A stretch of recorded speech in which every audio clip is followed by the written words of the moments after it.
एक गांव में सविता अपने पति के साथ रहती थी। उनकी नई नई शादी हुई थी। जी, मुझे एक छोटा पप्पी दिलवा दो ना। मुझे एक पप्पी रखने का बचपन से बहुत शौक है। अरे नहीं नहीं, कुत्ते को पालना तो बड़ा मुश्किल काम है। उनके रख रखाव में बहुत खर्चा आता है। नहीं नहीं, हम कुत्ता नहीं पाल सकते। ठीक है, अगर आप मुझे एक पप्पी नहीं दिलवा सकते तो आज के बाद मुझसे बात करने की कोई जरूरत नहीं है। मैं अब से खाना ही नहीं खाऊंगी। अरे यार, अब तुम ये इमोशनल ब्लैकमेल करना बंद करो। ठीक है, अगर तुम्हें कुत्ते के बच्चे को रखने का इतना ही शौक है तो मैं तुम्हें कल एक पप्पी दिलवा दूंगा। अब रोनी शक्ल बनाना बंद करो। फिर अगले ही दिन वो दोनों एक पेट शॉप पर जाते हैं। वहाँ सविता को एक सफेद रंग का छोटा सा पपी पसंद आता है। वो उसे देखते ही अपनी गोद में उठा लेती है। देखिए ना जी, कितना प्यारा बच्चा है, आप भी इसे अपनी गोद में लीजिए ना। अरे नहीं नहीं, मुझे कुत्ते बिल्कुल भी पसंद नहीं है। तुम इसे मुझसे दूर ही रखो। मैं इसका नाम टफी रखूंगी। अले मेरा छोटा बच्चा, अले अले अले, भूख लगी है। मम्मा आपको घर पहुंचते ही खाने को देगी, ठीक है? फिर वो दोनों उस पपी को अपने साथ घर ले आते हैं। फिर कुछ समय के बाद सविता एक बच्चे को जन्म देती है। टफी अब थोड़ा बड़ा हो चुका होता है। सविता, तुम इस टफी को हमारे मुन्ना से दूर रखा करो। इस जानवर का क्या भरोसा, कब हमारे मुन्ना को काट खाए।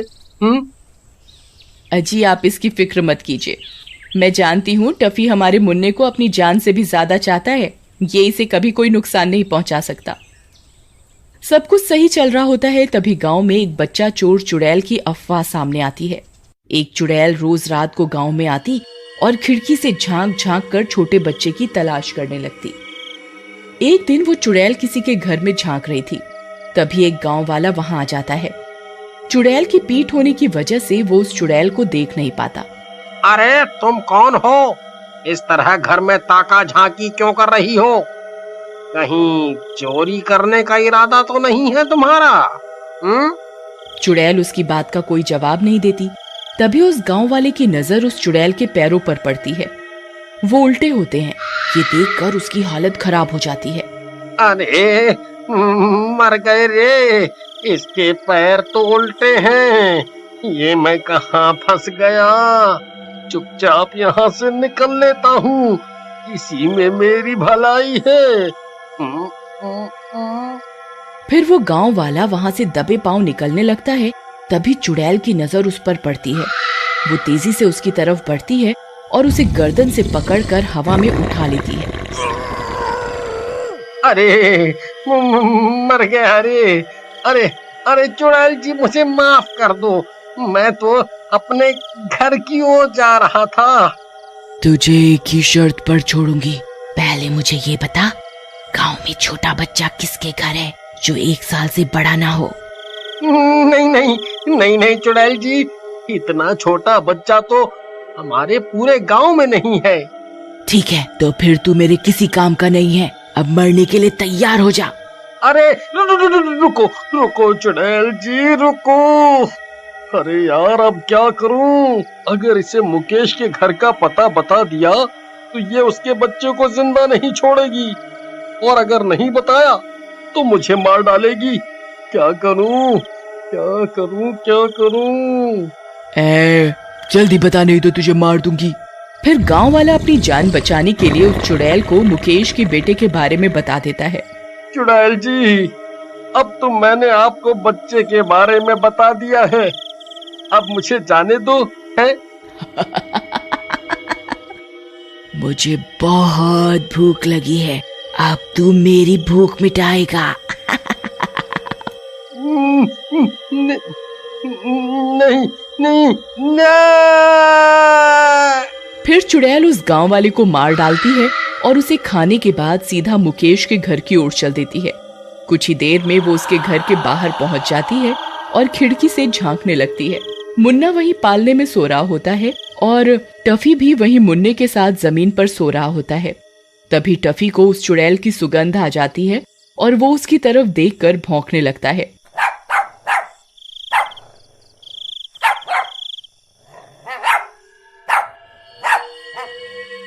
चुड़ैल खिड़की पर खड़ी होती है। अरे यार, ये कुत्ता भी ना रात को भी सोने नहीं देता। ए सविता, देखो तुम्हारा टफी पागल हो गया है, जो इतनी रात गए भौंक रहा है। फिर मुकेश उठता है और टफी की रस्सी पकड़कर उसे खींचने लगता है, लेकिन टफी अपनी जगह से नहीं हिलता और उस चुड़ैल की ओर देखकर भौंकता रहता है। अरे कमबख्त, क्या देख लिया तूने जो यूं भौंकता जा रहा है? चुप हो जाओ, सोने क्यों नहीं देता? वो चुड़ैल वहीं घर के बाहर छुपी रहती है और छुप छुप कर खिड़की से मुन्ना को देखती रहती है, लेकिन मुकेश की नजर उस चुड़ैल पर नहीं पड़ती और वो टफी को जबरदस्ती खींचकर वहां से ले जाता है और पीछे आंगन में ले जाकर उसे पेड़ से बांध देता है और सोने चला जाता है। सविता और मुकेश के सोते ही वो चुड़ैल उनके घर के अंदर आ जाती है। अरे वाह, इसने तो मेरा काम आसान कर दिया।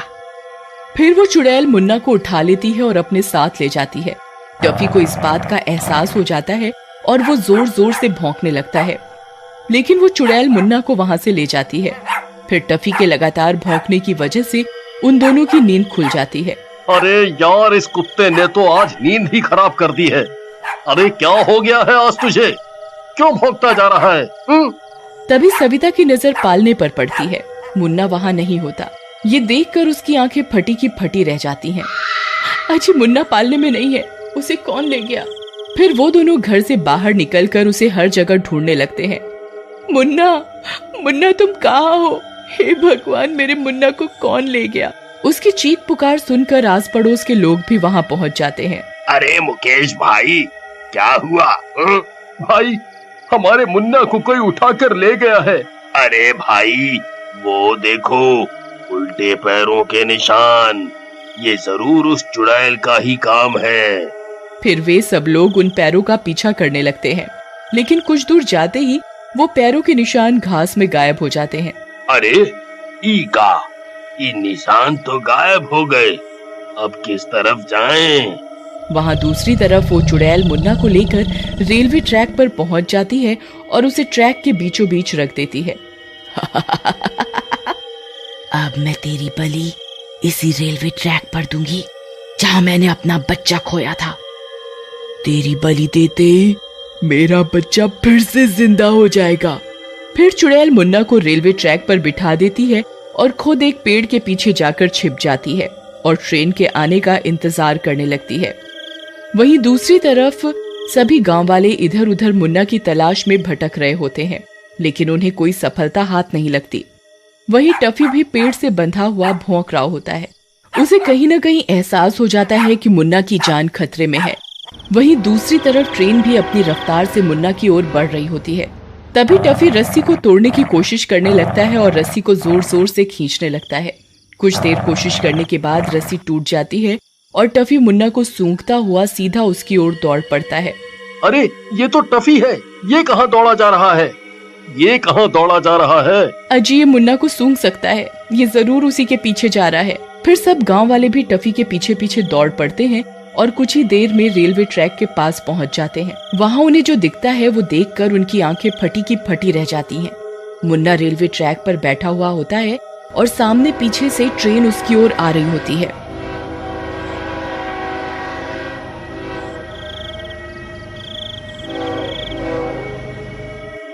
अरे नहीं, मुन्ना, मुन्ना, अरे कोई मेरे बच्चे को बचाओ, अरे कोई तो बचाओ। अरे कोई फायदा नहीं है भाई, हम ट्रेन आने से पहले वहाँ नहीं पहुँच पाएंगे।